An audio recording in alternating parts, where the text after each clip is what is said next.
Salam alaikum, bismillah ar-Rahman ar-Rahim. Donc, la leçon numéro 2 de chimie, programme du deuxième bac international, option française, sciences maths, sciences physiques et SVT. Suivi temporel d'une transformation chimique, des exercices. Donc, on a terminé le cours, on a fait l'exercice 1, l'exercice 2, l'exercice 3, maintenant l'exercice 4, et il y aura un exercice 5, puis un exercice 6. Donc l'exercice 4. Un bécher contient un volume V égal à 60 ml d'acide chlorhydrique, H3O plus AQ plus Cl moins AQ, de concentration C. À un instant de date T égale à 0, on introduit dans la solution une masse M de magnésium Mg. Juste après, il y a production du dihydrogène gazeux, H2. À la fin de la réaction, il ne reste plus de magnésium. L'équation chimique de la réaction, on a Mg plus 2 H3O plus AQ qui donne Mg de plus AQ plus H2 plus 2 H2O. C'est une réaction d'oxydo-réduction. À l'éteint pH mètre, on suit les variations de la concentration de H3O plus est égale à F en fonction du temps, et on obtient la courbe ci-dessous. Voilà, on obtient cette courbe. Cette courbe qui nous donne les variations de la concentration de H3O+, en mol par litre en fonction du temps. T en minutes. Voilà. Elle est décroissante. Pourquoi? Parce que la concentration de H3O+ diminue au cours du temps. Première question, déterminer la concentration C. Deuxième question, quel est le réactif limitant? Troisième question, dresser le tableau d'avancement de la réaction et donner l'expression de la vitesse volumique V de T en fonction de la concentration de H3O+. Quatrième question, calculer la vitesse volumique aux dates T0 égale à 0, TA égale à 3 minutes et T3 est égal à 10 minutes. Cinquième question, trouver X max et calculer M. Sixième question, donner l'allure du volume de dihydrogène en fonction du temps. On vous donne la masse molaire du magnésium égale 24,3 grammes par mol, gramme par mol. Le volume molaire pour les gaz, c'est 24 litres par mol. Donc, on passe tout de suite à la solution. Pour vous, vous mettez pause, cherchez la solution, puis rejoindre la vidéo pour consulter la solution. Donc, première question. Déterminer la concentration C. Donc, on a une solution d'acide chlorhydrique de concentration C. Donc, pour chercher la concentration C, il suffit de trouver la concentration effective, la concentration molaire effective des ions H3O+, avant la réaction, notamment à l'instant T égale à 0. Et pour la trouver, voilà, on regarde la courbe. Voilà la courbe. Voilà, à l'instant T égale à 0, on a là la valeur de la concentration de H3O+, à l'instant T égale à 0. Donc c'est 5. Donc à l'instant T égale à 0, donc d'après la courbe,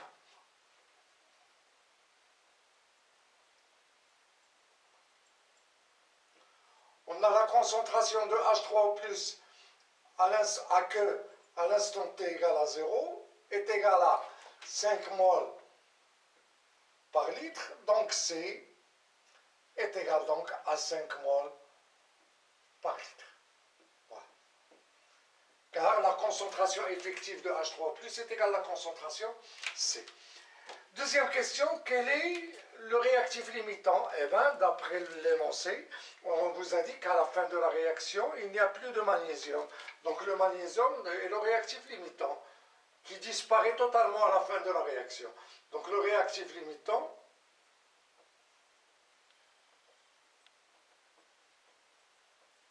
c'est le magnésium.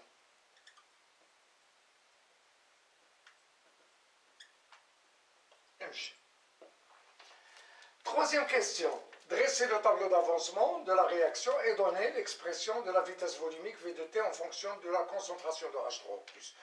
Donc le tableau d'avancement, on a l'équation chimique, l'état initial et l'état à un instant T donné. Donc les quantités de matière pour Mg, on va la noter N, qui est égale à la masse, voilà la masse sur la masse molaire, donc vous a donné la masse molaire. La masse, là, elle n'est pas connue. Voilà, donc voilà, on va chercher la masse M lorsqu'on cherche la solution de la question 5. Voilà, pour H3O+, la quantité de matière, c'est C fois V. On vous a la concentration C qui est égale à 5 mol par litre. Le volume V qui est égal à 60 millilitres, c'est 70 puissance moins 3 litres. Mg2+, c'est 0, H2 c'est 0, et pour l'eau, c'est le solvant. Voilà, il est en excès, donc voilà, on écrit solvant tout simplement. La quantité de matière de Mg à l'instant T, donc on écrit N moins X, X étant l'avancement de la réaction à l'instant T. Pour H3O+, on a CV moins 2X. Voilà, pourquoi moins 2? Parce que c'est le coefficient stoichiométrique, on a 2. Pour Mg2+, on a X, pour H2, on a X, et pour l'eau, c'est le solvant. Voilà. Puis on vous demande de donner l'expression de la vitesse volumique de la réaction en fonction de la concentration de H3O+. Donc on sait que la vitesse volumique, à l'instant T, à quoi est égale? Est égale à 1 sur V, le volume de la solution, fois d de x sur dt. d de x sur dt étant la dérivée par rapport au temps de l'avancement x. Nous, on cherche l'expression de v de t en fonction de la concentration de H3O+. Donc, il suffit d'écrire que la concentration de H3O+, à l'instant t donné, à quoi est égale? Est égale à la quantité de matière sur le volume, c'est-à-dire CV moins 2x sur le volume V. Donc, on simplifie par donc la concentration de H3O+, est égale donc à C moins 2x sur V. Et si on cherche la dérivée de H3O+ par rapport au temps,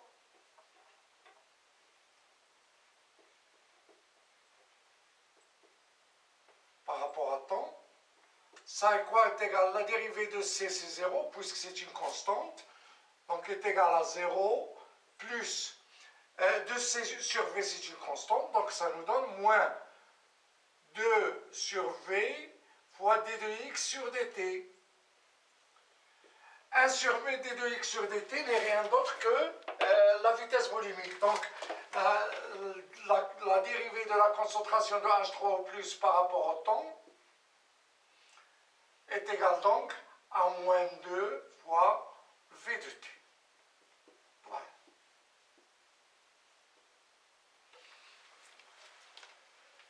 Voilà, donc la concentration de H3O+ est égale à CV moins 2x sur V, qui est égal à C moins 2x sur V.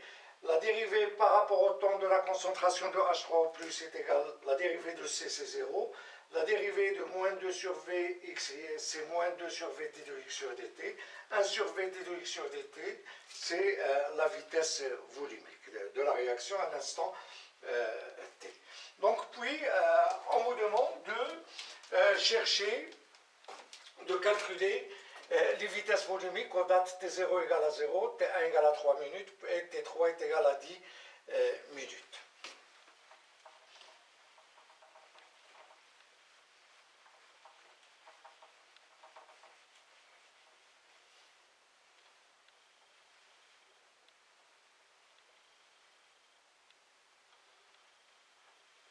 Nous n'avons pas la fonction qui donne la concentration de H3O+ en fonction du temps, donc on ne peut pas calculer la dérivée.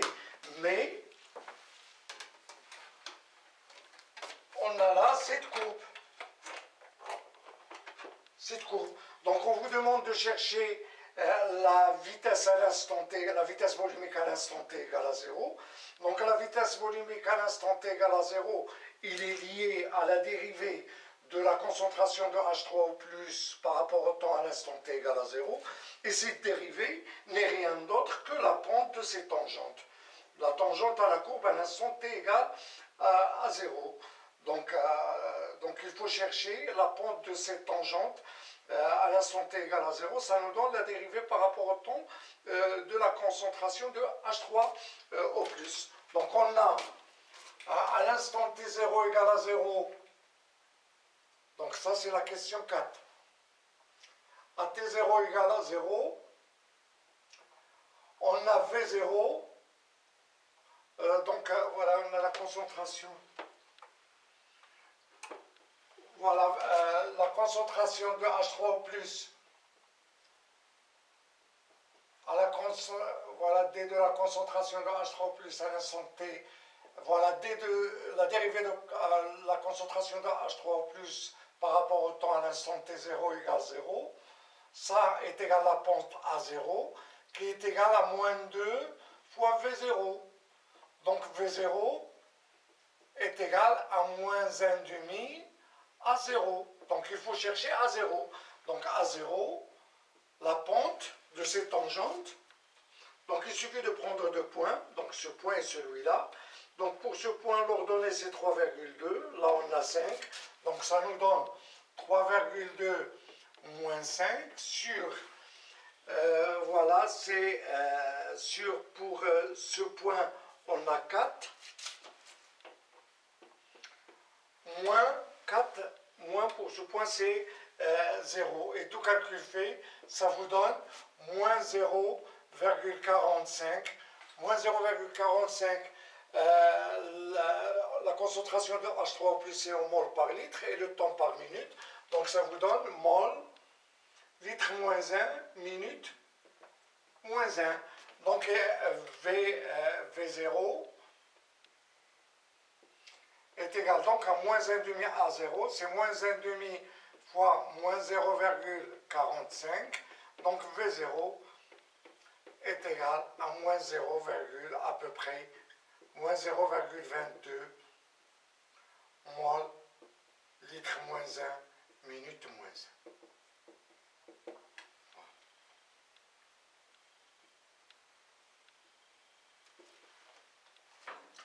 À l'instant T2 égale à 3 minutes,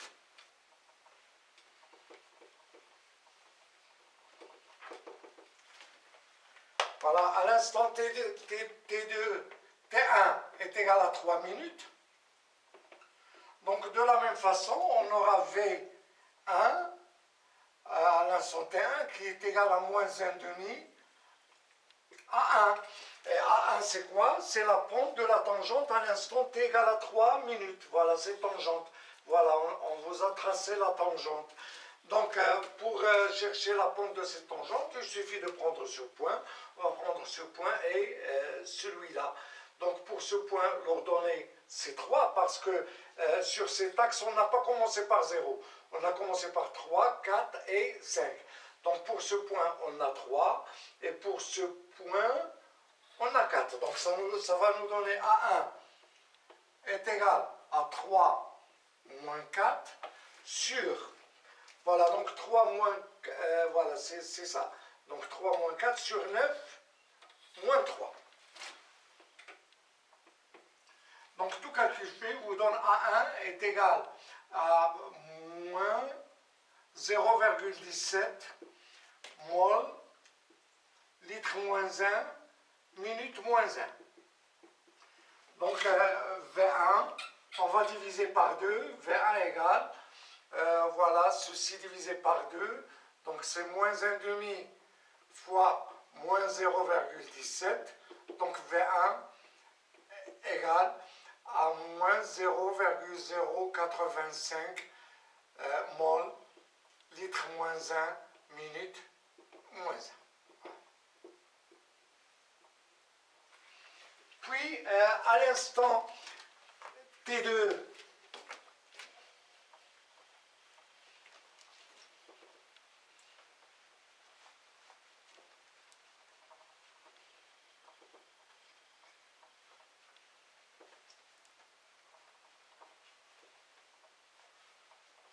donc à l'instant T2 égale 10 minutes. Voilà, 10 minutes, c'est là. Voilà, et on vous a tracé la tangente. Voilà, on a la tangente là, c'est une tangente horizontale. Donc la pente de la tangente est égale à 0. Donc on a A2 est égal à 0, car on a une tangente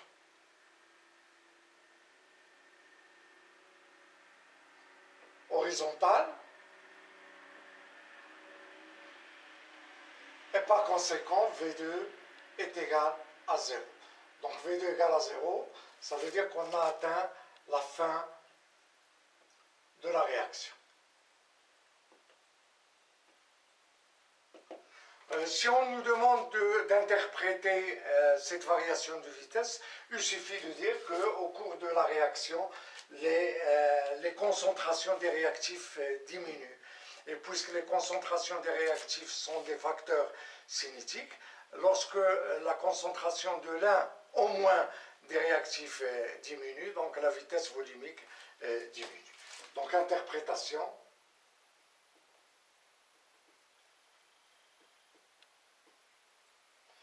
Donc la vitesse volumique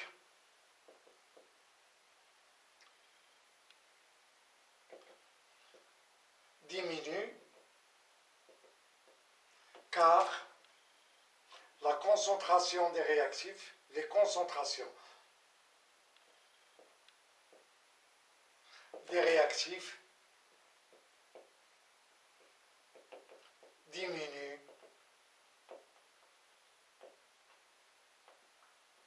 au cours de la réaction. Et les concentrations des réactifs sont des facteurs cinétiques. Donc, l'autre question, on vous demande de chercher X max, puis calculer M.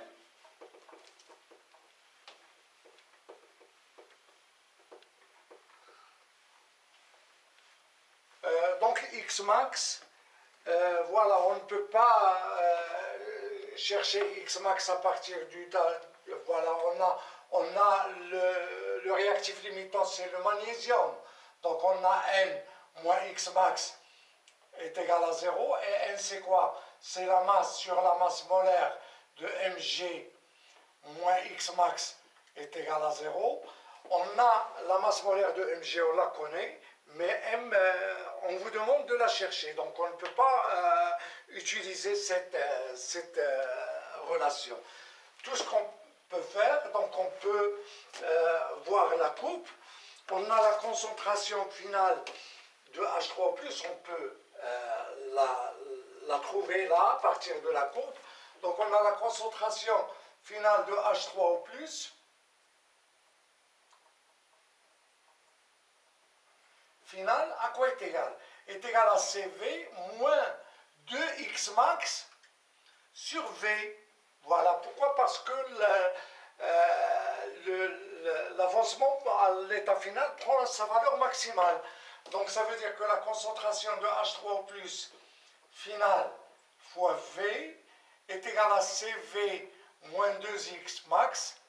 Et on trouve que X max est égal à la concentration finale de H3O+ finale fois V moins, voilà, donc est égal à CV moins la concentration finale de H3O+ finale fois V sur 2, donc X max est égal à C, c'est 5 mol par litre, V c'est 60, 10 puissance moins 3, moins la concentration finale, on peut la trouver là.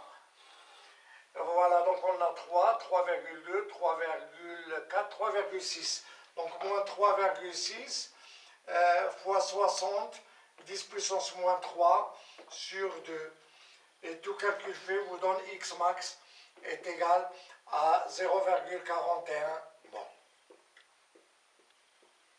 Et pour trouver la masse M, il suffit d'écrire que le magnésium est le réactif limitant. On a N moins X max est égal à 0. Mg est le réactif limitant.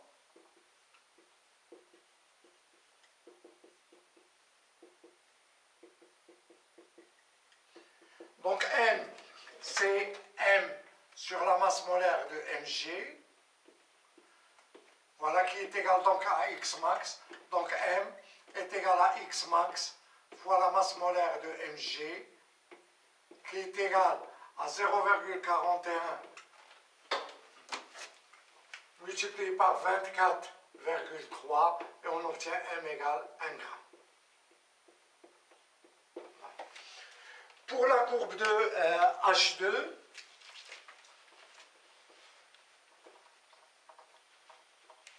donc on sait que le volume de H2, ça c'est la 6e question, le volume de H2 est égal à la quantité de matière de H2 fois le volume molaire.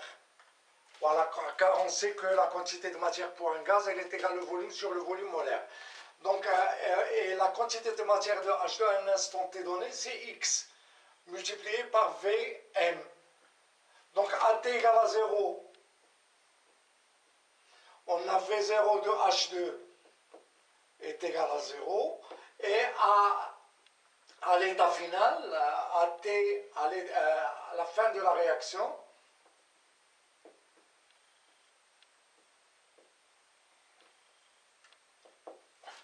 on a, voilà, pourquoi? Parce que x0 est égal à 0, x est égal à 0, à l'instant t égal à 0. Et là, à l'état final, on a V de H2 est égal à x max fois Vm. Et voilà, à la fin de la réaction, l'avancement prend sa valeur maximale. Donc V de H2 est égal à 0,41 multiplié par 24 litres par mol. Et on trouve V de H2 égale,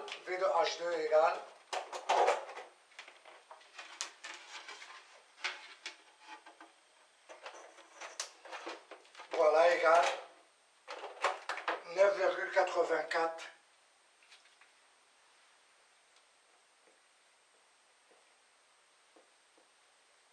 Voilà, et le volume de H2 en fonction du temps.